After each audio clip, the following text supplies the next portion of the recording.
മഴ തോരും മുൻപേ മറ്റൊരു എപ്പിസോഡിലേക്ക് വീണ്ടും എല്ലാ പ്രിയപ്പെട്ടവർക്കും സ്വാഗതം. ഷെറിന്റെ കുഞ്ഞിനെ കണ്ടെത്തിയ കാര്യം രേവതിക്കുട്ടിയെ വിളിച്ചു പറഞ്ഞതിന് ശേഷം ഉടൻ തന്നെ രോഹിത്തിനെ വിളിച്ച് അലീന പറയുകയാണ്. ആ കുട്ടി ചിന്നുമോളായിരുന്നു എന്ന് കേട്ടപ്പോഴേക്കും രോഹിത്ത് ആദ്യമൊന്ന് അമ്പരന്നു പോയി.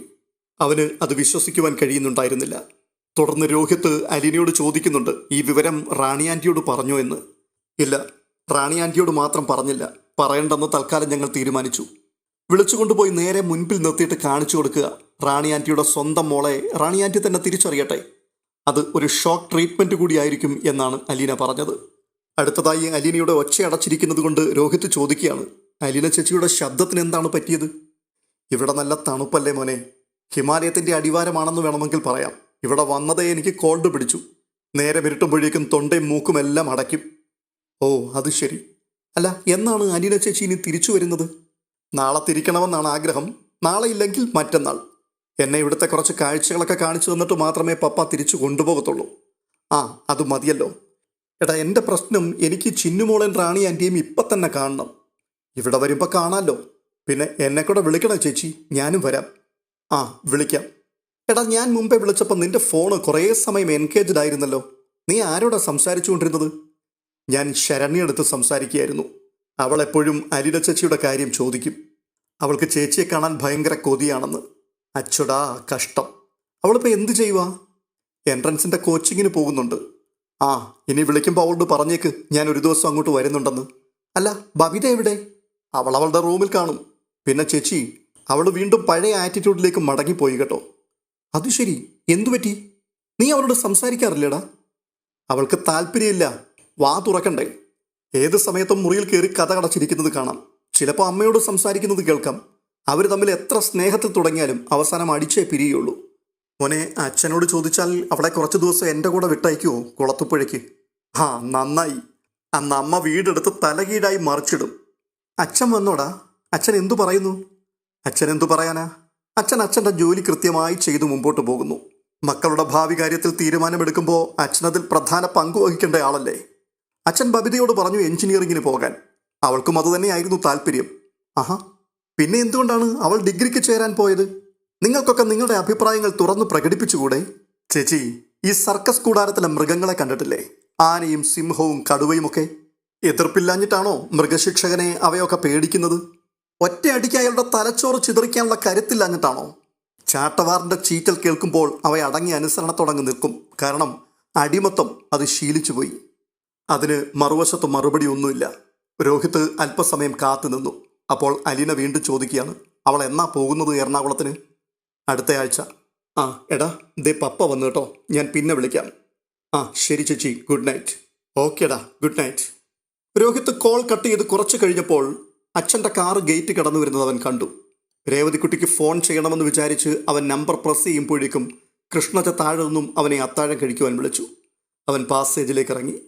അമ്മയും ബബിതയും ഡൈനിങ് ടേബിളിലുണ്ട്. എവിടെയോ പറഞ്ഞു നിർത്തിയത് തുടരുന്നത് പോലെ വൈജയന്തി പൊടുന്നനെ പറഞ്ഞു തുടങ്ങി. കല്യാണമേ വേണ്ടെന്ന് വിചാരിച്ച് അതിൽ ഉറച്ചു നിന്നവളാ ഞാൻ.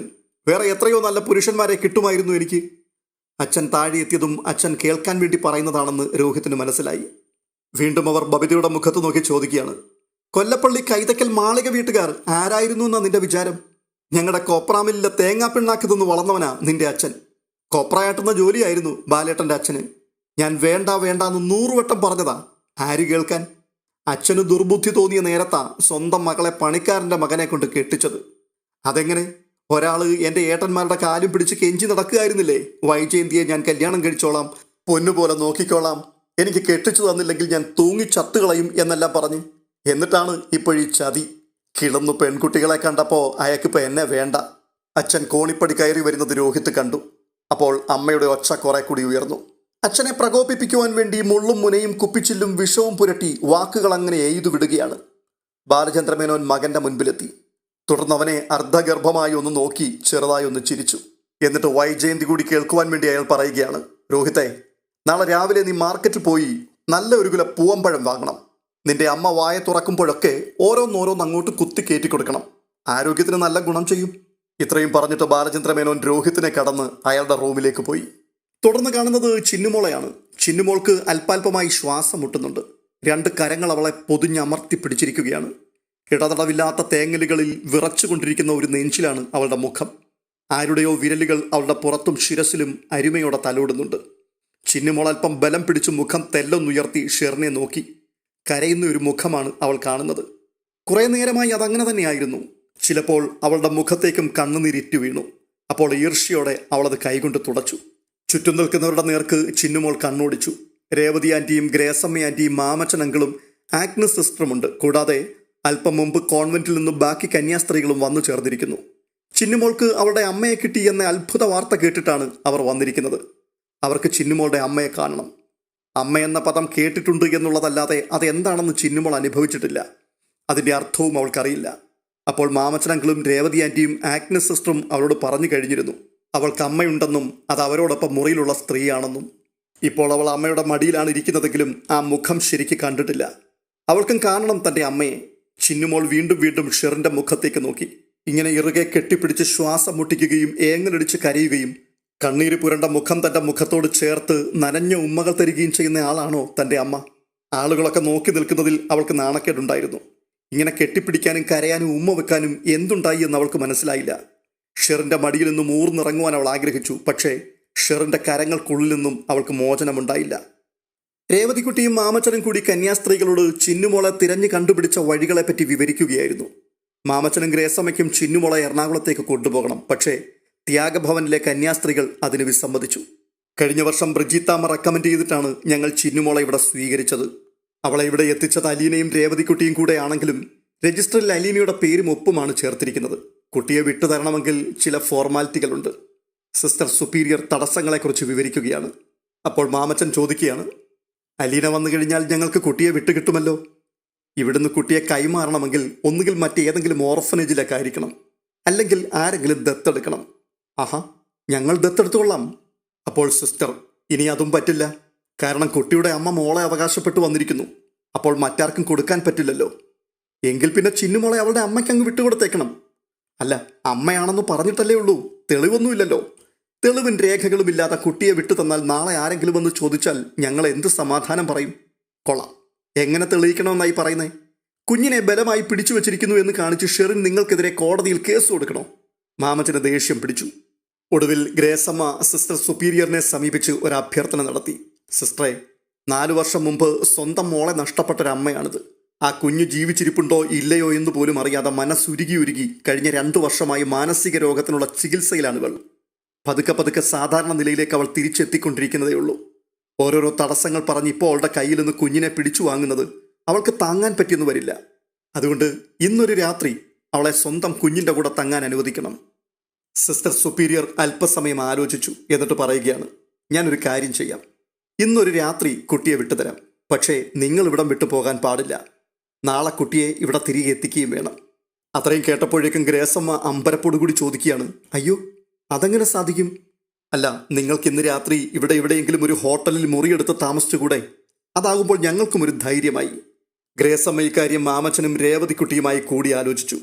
ഒടുവിൽ സിസ്റ്റർ സുപ്പീരിയർ പറഞ്ഞതുപോലെ ചെയ്യാമെന്ന് സമ്മതിക്കുകയും ചെയ്തു. സിസ്റ്ററോട് ആ സമയത്ത് മാമച്ചൻ വീണ്ടും ചോദിക്കുകയാണ്, കുട്ടിയെ വിട്ടുതരുവാനുള്ള ഫോർമാലിറ്റികൾ പൂർത്തിയാകുവാൻ എത്ര സമയമെടുക്കും? അതിന് കുറച്ച് ദിവസം വേണ്ടിവരും. സിസ്റ്ററെ, ഈ തെളിവുകൾ ഹാജരാക്കണമെന്ന് പറഞ്ഞാൽ ലീഗലായിട്ട് തെളിയിക്കണമെന്നാണ് അർത്ഥം. അങ്ങനെ വരുമ്പോൾ അമ്മയിൽ നിന്നും കുട്ടിയെ വേർപെടുത്തുവാൻ കൂട്ടുനിന്ന പലരും കോടതിയിൽ കയറിയിറങ്ങേണ്ടി വരും. അതൊക്കെ വേണോ സിസ്റ്ററെ? മറ്റെന്തെങ്കിലും മാർഗമുണ്ടോ എന്ന് ഞങ്ങളൊന്ന് ആലോചിക്കട്ടെ. എന്തായാലും ഇന്ന് രാത്രി നിങ്ങൾ കുട്ടിയെ കൊണ്ടുപോയിക്കൊള്ളൂ. അത്രയും കേട്ടപ്പോഴേക്കും രേവതിക്കുട്ടി ചിന്നുമോളുടെ അടുത്ത് വന്ന് അവൾ ഇന്ന് തങ്ങൾക്കൊപ്പം ചേരുകയാണെന്ന് അറിയിച്ചു. ചിന്നുമോൾക്ക് സന്തോഷമായി. ഷെറിൻ്റെ മടിയിൽ നിന്നും അവൾ ഊർന്നു ചാടി. അങ്ങനെയാണെങ്കിൽ അവൾക്ക് ഡ്രസ്സ് മാറണം. അടുത്ത ദിവസത്തേക്കുള്ള ഡ്രസ്സും കൂടി എടുക്കണം. അതൊന്നും വേണ്ട മോളെ എന്ന് രേവതിക്കുട്ടി പറഞ്ഞിട്ടും അവൾ സമ്മതിച്ചില്ല. രേവതിക്കുട്ടിയെയും കൂട്ടിക്കൊണ്ട് അവൾ പതിവായി ഉറങ്ങാറുള്ള ഹാളിലേക്ക് ചെന്നു. ചിട്ടയൊപ്പിച്ച് ക്രമീകരിച്ചിരിക്കുന്ന അനേകം കട്ടിലുകൾക്കിടയിൽ അവൾ തൻ്റെ കട്ടിൽ രേവതിക്കുട്ടിക്ക് കാണിച്ചു കൊടുത്തു. കുട്ടികളെല്ലാവരും നന്നായി ഉറക്കം പിടിച്ചു കഴിഞ്ഞിരിക്കുന്നു. കട്ടിലിൻ്റെ കാൽക്കലായി സൂക്ഷിച്ചിരിക്കുന്ന പെട്ടിക്കുള്ളിൽ നിന്നും ചിന്നുമോൾ തന്നെ അവളുടെ ഡ്രസ്സുകളൊക്കെ തിരഞ്ഞെടുത്തു. അവയെല്ലാം അലീനയും രേവതിക്കുട്ടിയും അവളെ സന്ദർശിക്കുവാൻ വന്നപ്പോൾ വാങ്ങിക്കൊടുത്തവയാണ്. രേവതിക്കുട്ടി ചിന്നുമോളെയും കൊണ്ട് ഹാളിൻ്റെ പുറത്തേക്ക് കടന്നു. പുറത്തു മാമച്ചനും ഗ്രേസമ്മയും ഷെറിനും അവർ വരുവാൻ വേണ്ടി കാത്തു നിൽക്കുകയായിരുന്നു. കന്യാസ്ത്രീകളോട് യാത്ര പറഞ്ഞ് കാറിൽ കയറി അവർ ടൗണിലേക്ക് പോയി. താരതമ്യേന കൊള്ളാവുന്നൊരു ഹോട്ടലിൽ ചെന്ന് റൂം ആവശ്യപ്പെട്ടു. 2 റൂം വേണോ എന്ന് റിസപ്ഷനിസ്റ്റ് ചോദിച്ചപ്പോൾ ഒരു സ്യൂട്ട് റൂം മാത്രം മതിയെന്ന് മാമച്ചൻ പറഞ്ഞു. 4 പേരും ചിന്നുമോളും ഒരേ മുറിയിൽ ഒത്തുകൂടി. വിസ്താരമുള്ള കിടക്കയ്ക്ക് നടുവിൽ കൊഞ്ചലും കുസൃതി വർത്തമാനങ്ങളുമായി ചിന്നുമോൾ കിടന്നു. 4 മനുഷ്യജീവികൾ അവൾക്ക് ചുറ്റും അത്ഭുത പരതന്ത്രരായിരുന്നു. മാമച്ചനും ഗ്രേസമ്മയ്ക്കും ഇത് പുനർജന്മമാണ്. അവരുടെ കണ്ണുകളിലും ഹൃദയത്തിലും പുതിയൊരു വെളിച്ചമുണ്ടായി. അവരുടെ ലോകം ചുരുങ്ങി ചെറുതായി ഒരു കൊച്ചു ജീവിയിൽ കേന്ദ്രീകരിക്കപ്പെട്ടിരിക്കുകയാണ്. 6 വർഷം മുമ്പ് മരിച്ചുപോയ തങ്ങളുടെ ഏകപുത്രന്റെ ജീവനാണ് കൺമുമ്പിലിരിക്കുന്നത്. വിശ്വസിക്കാനും വിശ്വസിക്കാതിരിക്കുവാനും വയ്യാത്തൊരു അത്ഭുതമാണിത്. ഗ്രേസമ്മ അപ്പോൾ പറയുകയാണ്, ഇപ്പോൾ എനിക്ക് മനസ്സിലായി. ചിന്നുമോളെ ആദ്യം കണ്ടപ്പോൾ അവൾ എന്നെ നോക്കിയപ്പം എവിടെയോ ദൂരത്തു നിന്ന് വേറൊരാൾ എന്നെ നോക്കിയതുപോലെയാണ് എനിക്ക് തോന്നിയത്. അത് നമ്മുടെ ജോമോനായിരിക്കും അല്ലേ മാമച്ചായ? മകനെക്കുറിച്ചുള്ള ഓർമ്മയിൽ മാമച്ചൻ ഏതാനും നിമിഷം നിശബ്ദനായിരുന്നു. അപ്പോൾ ചിന്നുമോൾ ചോദിക്കുകയാണ്, ആരാ ആൻറ്റി ഈ ജോമോൻ? ഗ്രേസമ്മ വീർപ്പടക്കി. ഈ പിഞ്ചു കുഞ്ഞിനെ അറിയില്ല അവളുടെ അച്ഛൻ മരിച്ചുപോയെന്ന്. ഉടനെ ഷെറിൻ അവളുടെ കുഞ്ഞു കൈത്തലം തടവിക്കൊണ്ട് പറയുകയാണ്, അത് മോളുടെ പപ്പയാണ്. എൻ്റെ പപ്പയോ? എനിക്ക് പപ്പയില്ലല്ലോ. ഞാൻ ഇതുവരെ പപ്പയെ കണ്ടിട്ടില്ലല്ലോ. ആ, മോൾക്കൊരു പപ്പയുണ്ടായിരുന്നു. എന്നിട്ട് എവിടെയാ പപ്പ? എവിടെ പോയി? ചിന്നുമോൾ കൈമലർത്തുകയാണ്. മോളുടെ പപ്പ ഒരു യാത്ര പോയിരിക്കുക. ഇനി എപ്പോഴാ പപ്പ തിരിച്ചു വരുന്നത്? അത് കേട്ടപ്പോഴേക്കും ഷെറിൻ്റെ മുഖം മ്ലാനമായി. ഇനി വരില്ല. തിരിച്ചു വരാൻ പറ്റാത്ത അത്രയും ദൂരത്തേക്ക് മോളുടെ പപ്പ പോയി. ഷെറിനത് പറഞ്ഞതും ഗ്രേസമ്മയിൽ നിന്നും ഒരു തേങ്ങലുണ്ടായി. ചിന്നുമോൾ അവരുടെ നേർക്ക് മുഖം തിരിച്ചു. വന്നില്ലെങ്കിൽ ചിന്നുമോൾ പിന്നെ എങ്ങനെയാ പപ്പയെ കാണുന്നത്? ചിന്നുമോൾക്ക് കാണണ്ടേ? പപ്പയ്ക്ക് ചിന്നുമോളെയും കാണണ്ടേ? ആ ചോദ്യങ്ങൾക്ക് മറുപടിയില്ലായിരുന്നു. മുറിയിൽ നിശബ്ദത കളിയാടി. ഗ്രേസമ്മയുടെ കണ്ണ് നിറഞ്ഞൊഴുകുകയാണ്. അവരത് വേഗം തുടച്ചു കളഞ്ഞു. എന്നിട്ട് ചിന്നുമോളുടെ കവളത്ത് തലോടി.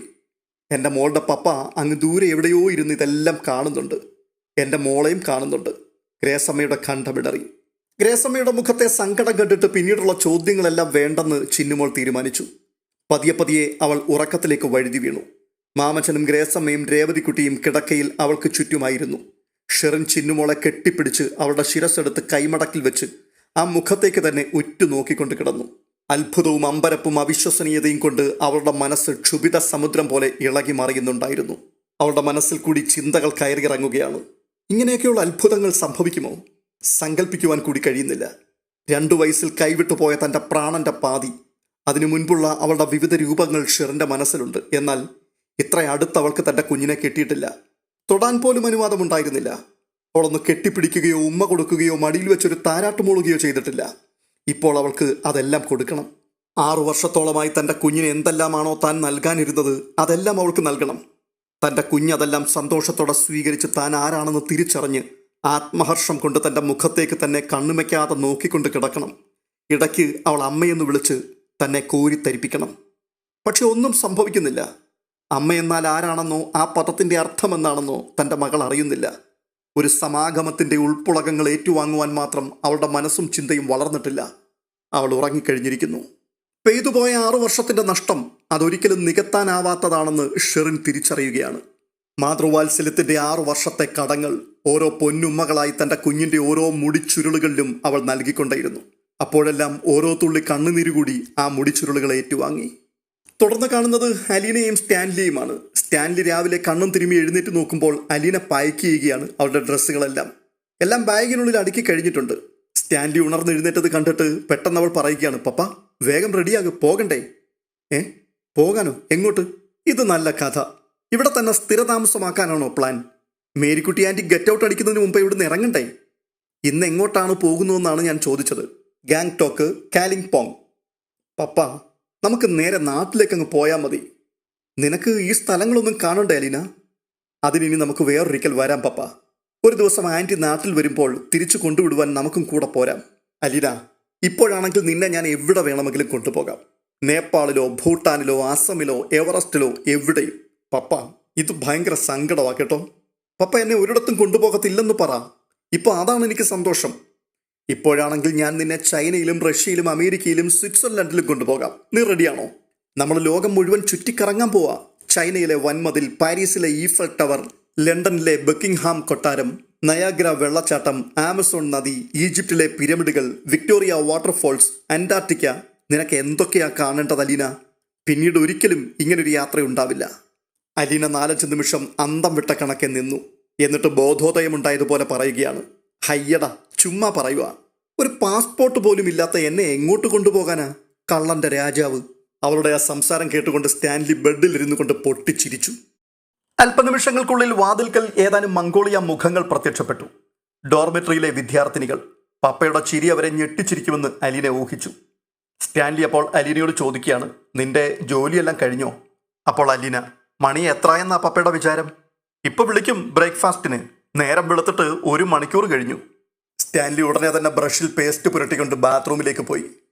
പപ്പയുടെ ഫോൺ ഞാനൊന്ന് എടുത്തോട്ടെ? ഏയ്, എടുക്കരുത്. അല്ല, രേവതിക്കുട്ടിയെ ഒന്ന് വിളിക്കാനാ, ഇപ്പൊ വെച്ചേക്കാം. ടേബിളിന് മീതെ ചാർജ് ചെയ്യുവാൻ വെച്ചിരുന്ന സെൽഫോൺ എടുക്കുവാൻ വേണ്ടി അലീന കൈനീട്ടി. തൊട്ടുപോകരുത്. സ്റ്റാൻലി ബാത്റൂമിന്റെ വാതിക്കൽ നിന്നുകൊണ്ട് ഉഗ്രശാസ്ത്രം നൽകി. അപ്പോൾ അലീന, പിന്നെ തൊട്ടാലെന്താ, പട്ടാളക്കാരൻ വെടിവെക്കുവോ? എന്നാൽ ഞാനൊന്ന് നോക്കട്ടെ. അലീന ഫോൺ എടുത്തു. സ്റ്റാൻലി വാതിലടച്ചിട്ട് വാഷ് ബേസിന് മുകളിലുള്ള കണ്ണാടിയിലേക്ക് നോക്കി. എന്നിട്ട് കണ്ണാടിയിലുള്ള തന്റെ പ്രതിബിംബത്തോട് ചോദിക്കുകയാണ്, അവളുടെ പേടിയെല്ലാം പോയി, ഇനിയിപ്പോൾ എന്നാ ചെയ്യും? ഈ സമയത്ത് അലീന ഫോണുമായി ടെറസിലേക്ക് ഇറങ്ങി നിന്ന് രേവതിക്കുട്ടിക്ക് ഫോൺ ചെയ്തു. ഇന്നലെ ത്യാഗഭവനിൽ പോയി ചിന്നുമോളെ കണ്ട വിശേഷങ്ങൾ മുഴുവൻ രേവതിക്കുട്ടി ഫോണിലൂടെ വിസ്തരിച്ച് കേൾപ്പിച്ചു. ഷെറിൻ ചിന്നുമോളെ തിരിച്ചറിഞ്ഞ ഭാഗമെല്ലാം രേവതിക്കുട്ടി വർണ്ണിക്കുമ്പോൾ അലീനയുടെ മിഴികൾ നിറഞ്ഞു. രേവതിക്കുട്ടി വീണ്ടും പറയുകയാണ്, ഇന്നലെ രാത്രി ഞങ്ങൾ ആരും ഒരുപോലെ കണ്ണടച്ചിട്ടില്ല. ചിന്നുമോളെ കട്ടിലിന്റെ നടുക്ക് കിടത്തിയിട്ട് ഞങ്ങൾ അങ്ങനെ നോക്കിയിരിക്കുകയായിരുന്നു. ചുണ്ടനങ്ങുന്നുണ്ടോ, ശ്വാസം വിടുന്നുണ്ടോ, കൺപോള തുറക്കുന്നുണ്ടോ എന്നെല്ലാം നോക്കിക്കൊണ്ട്. ചിന്നുമോള് മാത്രം സുഖമായിട്ട് കിടന്നുറങ്ങി. അലീന അവൾ പറയുന്നത് മുഴുവനും മോളി കേട്ടുകൊണ്ടേയിരുന്നു. ബ്രേക്ക്ഫാസ്റ്റിന് വിളിക്കുവാൻ മരിയ ജോസഫൈൻ മുറിയിലേക്ക് വന്നപ്പോൾ അലീന ഫോൺ സംഭാഷണം നിർത്തി. മരിയ ചോദിക്കുകയാണ്, എന്താടി, നിന്റെ മുഖത്തൊരു സന്തോഷം ഓളം വിട്ടുന്നല്ലോ. ആൻറ്റി, അവർ കൊല്ലത്ത് പോയി ചിന്നുമോളെ കണ്ടു. എന്തായിരുന്നു അമ്മയും മോളും തമ്മിലുള്ള കൂടിക്കാഴ്ച? ഷോ, അത് കാണാനുള്ള ഭാഗ്യം എനിക്കില്ലാണ്ട് പോയല്ലോ. രേവതിക്കുട്ടി പറയുന്നത് കേട്ടിട്ട് തന്നെ എനിക്ക് കരച്ചിൽ വന്നു. റാണി ആൻറ്റി ഓർക്കാപ്പുറത്ത് തൊട്ട് മുൻപിൽ വെച്ച് ചിന്നുമോളെ കണ്ടപ്പോൾ ബോധക്കേട് വന്ന് വീഴാൻ പോയത്രേ. ആഹാ, എന്നിട്ട്? ഓ, മാമച്ചൻ അങ്കിളിൻ്റെയും ആൻറ്റിയുടെയും സന്തോഷം ഒന്ന് കാണേണ്ടത് തന്നെയായിരുന്നു എന്നാ രേവതിക്കുട്ടി പറഞ്ഞത്. അവരിപ്പോൾ കൊല്ലത്തെ ഒരു ഹോട്ടലില്ല. അതെന്താ ഹോട്ടലിൽ? ചിന്നുമോളെ വിട്ടുകിട്ടുവാൻ ചില ചെറിയ തടസ്സങ്ങളൊക്കെ ഉണ്ടത്രേ. അത് കാരണം ത്യാഗഭവനത്തിലെ കന്യാസ്ത്രീകൾ ചിന്നുമോളെ മാമച്ചൻ അങ്കിളുടെ വീട്ടിലേക്ക് കൊണ്ടുപോകാൻ സമ്മതിച്ചില്ല. റാണി ആൻറ്റിയെ ഓർത്ത് ഇന്നലെ ഒരു രാത്രി വിട്ടുകൊടുത്തു എന്ന് മാത്രമേ ഉള്ളൂ. ഇന്ന് കോൺവെന്റിൽ കൊണ്ടുപോയി തിരിച്ചേൽപ്പിക്കുകയും ചെയ്യണം. അപ്പോൾ മരിയ ജോസഫൈൻ ചോദിക്കുകയാണ്, അവർ കുഞ്ഞിനെ വിട്ടുതരത്തില്ലെന്നാണോ പറയുന്നത്? അങ്ങനെയൊന്നും ഇല്ലെന്നേ. ഞാൻ അവിടെ ചെന്നാൽ തീരാവുന്ന പ്രശ്നങ്ങളേ ഉള്ളൂ. റാണിമോൾ എന്തു പറയുന്നു? ചിന്നുമോളെ മടിയിൽ വെച്ചുകൊണ്ടൊരൊറ്റ ഇരിപ്പാ. ഇനി ഒന്നും സാരമില്ലെന്നേ. അതെ, ആൻറ്റിയെ കെട്ടിപ്പിടിച്ചൊരു ഉമ്മ തരാനാ എനിക്കിപ്പോൾ തോന്നുന്നത്. ആഹാ, അങ്ങനെയാണോ? അതിനെന്താ, തന്നേക്ക്. മരിയ ജോസഫൈൻ പറഞ്ഞു തീർന്നതും അലീന അവരെ ആലിംഗനം ചെയ്ത് നെറ്റിയിൽ ചുംബിച്ചതും ഒപ്പം കഴിഞ്ഞു. ബാത്റൂമിന്റെ വാതിൽ തുറക്കപ്പെട്ടു. സ്റ്റാൻലി കുളി കഴിഞ്ഞിറങ്ങി വരികയായിരുന്നു. അലീന ഉടനെ അയാളുടെ മുമ്പിലേക്ക് ഓടി മരിയ ജോസഫൈനോട് പറഞ്ഞതെല്ലാം സ്റ്റാൻലിയുടെ മുമ്പിലും ആവർത്തിച്ചു. അലീന പറഞ്ഞു കഴിഞ്ഞപ്പോഴേക്കും സിസ്റ്റർ മരിയ പറയുകയാണ്, പെണ്ണ് നിലത്തെങ്ങും അല്ല കുഞ്ഞാഞ്ഞെ നിൽക്കുന്നതിപ്പോ. ഉടനെ അലീന മരിയോട് പറയുകയാണ്, ആൻറ്റി, ഞങ്ങൾ ഇന്ന് തന്നെ തിരിച്ചു പോവുകയാണ്. അയ്യോടാ, അപ്പോൾ കാഴ്ചകളൊന്നും കാണുന്നില്ല ഇവിടുത്തെ? നാട്ടിൽ തിരിച്ചു ചെല്ലുമ്പോഴാ എൻ്റെ ഏറ്റവും വലിയ കാഴ്ച. ചിന്നുമോളും റാണി ആൻറ്റിയും രേവതിക്കുട്ടിയും. അവരെ കാണാതെ ഇനി എന്തൊക്കെ മഹാത്ഭുതങ്ങൾ കണ്ടാലും ഒന്നും എൻ്റെ മനസ്സിൽ കയറില്ല ആൻറ്റി. അതുകൊണ്ടാ, അല്ലാതെ പപ്പയുടെ കൂടെ ഇങ്ങനെ കാഴ്ചകളും കണ്ട് രാജ്യസഞ്ചാരം നടത്താൻ ഇഷ്ടമില്ലാഞ്ഞിട്ടല്ല. ശരി, ഞാൻ നിർബന്ധിക്കുന്നില്ല. മരിയ ജോസഫൈൻ എല്ലാം അലീനയുടെ ഇഷ്ടത്തിന് വിട്ടു. അലീനയും സ്റ്റാൻലിയും ബ്രേക്ക്ഫാസ്റ്റ് കഴിക്കുവാൻ അവർക്കൊപ്പം പോയി. 7 മണിക്കുള്ളിൽ ബ്രേക്ക്ഫാസ്റ്റ് കഴിഞ്ഞു. 7:30 മണിക്ക് സ്റ്റാൻലിയും അലീനയും മരിയ ജോസഫൈനോട് യാത്ര പറഞ്ഞു. പോകുവാനിരിക്കുമ്പോൾ അലീന മരിയ ജോസഫൈനെ കെട്ടിപ്പിടിച്ചുകൊണ്ട് പറയുകയാണ്, ആൻറ്റിയെ ജീവിതത്തിൽ ഒരിക്കലും ഞാൻ മറക്കില്ല കേട്ടോ. ആൻറ്റിയല്ലേ ഞങ്ങളുടെ ചിന്നുമോൾക്കൊരു പുനർജന്മം നൽകിയത്? അവൾക്ക് അവളുടെ അമ്മയെ കൊടുത്തത് ആൻറ്റിയല്ലേ? ആൻറ്റി ഇത്ര പാവമാണെന്നൊന്നും ഞാൻ ഇങ്ങോട്ട് പോരുമ്പോൾ വിചാരിച്ചേ ഇല്ല കേട്ടോ. ഇപ്പം എനിക്ക് ഒത്തിരി സന്തോഷമുണ്ട്. പനിയും ജലദോഷവും പിടിച്ച് ഇവിടെ കയറി വന്ന എന്നെ ആൻറ്റി ഒരു അമ്മയെപ്പോലെ ശുശ്രൂഷിച്ചത് എനിക്ക് മറക്കാൻ പറ്റില്ല. സ്വന്തം അമ്മയുടെ സ്നേഹം കിട്ടിയില്ലെങ്കിലും അതിനു പകരം എനിക്ക് എവിടുന്നെല്ലാം ആ സ്നേഹം കിട്ടുന്നുണ്ട്. അത് പറയുമ്പോൾ അലീനയുടെ ഖണ്ഡമിടറി. ആ മോളെ, ഔസേപ്പച്ചൻ പറഞ്ഞത് കേട്ടപ്പോൾ ഞാനും നിന്നെ ഇങ്ങനെയൊന്നും അല്ല വിചാരിച്ചിരുന്നത്. മനുഷ്യരെ മാറ്റാൻ നിനക്ക് സാധിക്കുന്നുണ്ട്, അതും നന്മയിലേക്ക്. അതൊരു വലിയ കഴിവാണ്. അമ്മയുടെ സ്നേഹം കിട്ടിയില്ല എന്നോർത്ത് നീ വിഷമിക്കണ്ട കേട്ടോ. അതും നിനക്ക് ദൈവം തരും എന്നെങ്കിലും ഒരിക്കൽ. മരിയ ജോസഫൈൻ അവളുടെ ശിരസിൽ കൈവച്ച് അനുഗ്രഹിച്ചു. ആ ആൻറ്റി, പിന്നെ ആൻറ്റി ഇനി നാട്ടിലേക്ക് വരുന്നതിന് മുമ്പ് ഒന്ന് അറിയിക്കണേ. ഞാനും പപ്പയും കൂടി അന്നേരം റെയിൽവേ സ്റ്റേഷനിലേക്ക് വരാം. എന്നിട്ട് നമുക്ക് ഒരുമിച്ച് അവിടുന്ന് പുനലൂരിന് പോകാം. അലീന ഷട്ടം കിട്ടി. മരിയ ജോസഫൈൻ ടാക്സി പറഞ്ഞ് ഏർപ്പാടാക്കിയിരുന്നു. കാറിൽ കയറും മുമ്പ് കന്യാസ്ത്രീകളുടെ കൂടെ കോൺവെന്റിന്റെ മുൻപിൽ നിന്നുകൊണ്ട് അവർ ഫോട്ടോകൾ എടുത്തു. മരിയ ജോസഫൈനും അലീനയും കൂടി ഒന്നിച്ചു നിൽക്കുന്ന പടങ്ങളും എടുത്തു. കന്യാസ്ത്രീകളോട് നന്ദി പറഞ്ഞ അലീനയും സ്റ്റാൻലിയും കാറിൽ കയറി. കാർ മുൻപോട്ട് നീങ്ങുമ്പോൾ അലീന കൈ പുറത്തേക്കിട്ട് വീശി. കന്യാസ്ത്രീകളും കൈ വീശി കാട്ടി. കോൺവെന്റ് കോമ്പൗണ്ടിന്റെ ഗേറ്റ് കടക്കുമ്പോൾ അലീന തിരിഞ്ഞു നോക്കി. സിസ്റ്റേഴ്സ് എല്ലാം കോൺവെന്റിലേക്ക് കയറിപ്പോയി കഴിഞ്ഞു. മരിയ ജോസഫൈൻ മാത്രം എന്തോ നഷ്ടപ്പെട്ടതുപോലെ തനിയെ നോക്കി നിൽക്കുകയാണ്. അലീനയ്ക്ക് സങ്കടം തോന്നി. കാർ കുന്നിറങ്ങുവാൻ തുടങ്ങുകയാണ്. റോഡിന് താഴെയും മുകളിലും പൈൻ മരക്കൂട്ടങ്ങൾ, മലഞ്ചെരുവുകളിൽ ചതുരക്കളങ്ങൾ. ടെറസ് കൾട്ടിവേഷൻ എന്നൊരു തരം കൃഷിരീതിയാണ് അതെന്ന് മരിയ ജോസഫൈൻ അവൾക്ക് വിശദീകരിച്ചു കൊടുത്തിരുന്നു. കുറച്ചു മുൻപോട്ട് നീങ്ങിയതിനു ശേഷം അലീന പപ്പയോട് ചോദിക്കുകയാണ്, പപ്പ, എവിടം വരെയുണ്ട് ഈ ടാക്സി? തൽക്കാലം നമുക്ക് സിലിഗുരി വരെ പോയി നോക്കാം. അവിടുന്ന് ഫ്ലൈറ്റ് കിട്ടുന്നില്ലെങ്കിൽ കൽക്കട്ട വരെ. ഇനിയിപ്പോൾ ട്രെയിനിൽ സീറ്റ് ബുക്ക് ചെയ്തൊന്നും പോകാൻ പറ്റില്ല. കൽക്കട്ടയിൽ ചെന്നിട്ടോ? അവിടുന്ന് ചെന്നൈക്ക് ഫ്ലൈറ്റ് കിട്ടും. ചെന്നൈയിൽ നിന്നും നെടുമ്പാശ്ശേരി. കാർ മുൻപോട്ട് ഓടിക്കൊണ്ടേയിരുന്നു. അലീന വിൻഡ്ഷീൽഡ് താഴ്ത്തി. കുളിര് നിറഞ്ഞ കാറ്റ്. ദൂരെ കടും നീല കലർന്ന പർവ്വത സാനുക്കൾക്ക് മീതെ ക്രിസ്മസ് കേക്കിന് മുകളിലെ ഐസിങ് പോലെ ഹിമാലയത്തിന്റെ വെണ്മ. പാതയോരങ്ങളിൽ അങ്ങിങ്ങ് ചൈനക്കാരെ പോലെ തോന്നിപ്പിക്കുന്ന ഗ്രാമീണ മനുഷ്യരുടെ മുഖങ്ങൾ. അങ്ങ് താഴെ കുന്നുകളുടെ അഗാധതയിൽ മലനിരകളെ ചുറ്റിവളഞ്ഞ് സിമന്റ് കലക്കി ഒഴിച്ചതുപോലെ ഒഴുകുന്ന ടീസ്റ്റ നദി. അലീന എല്ലാ കാഴ്ചകളെയും മനസ്സിലേക്ക് ആവാഹിച്ചു. ഇന്നത്തെ എപ്പിസോഡ് ഇവിടെ പൂർണ്ണമാവുകയാണ്. മറ്റൊരു എപ്പിസോഡുമായി വീണ്ടും കാണാം. ഈ വീഡിയോ നിങ്ങൾക്ക് ഇഷ്ടപ്പെട്ടിട്ടുണ്ടെങ്കിൽ ഒന്ന് ലൈക്ക് ചെയ്യുവാനും ഹൈപ്പ് ചെയ്യുവാനും ഒപ്പം നിങ്ങളുടെ വിലയേറിയ അഭിപ്രായങ്ങൾ കമന്റുകളായി രേഖപ്പെടുത്തുവാനും മറക്കരുത്. അടുത്ത വീഡിയോയിൽ വീണ്ടും കാണും വരേക്കും ബൈ ബൈ.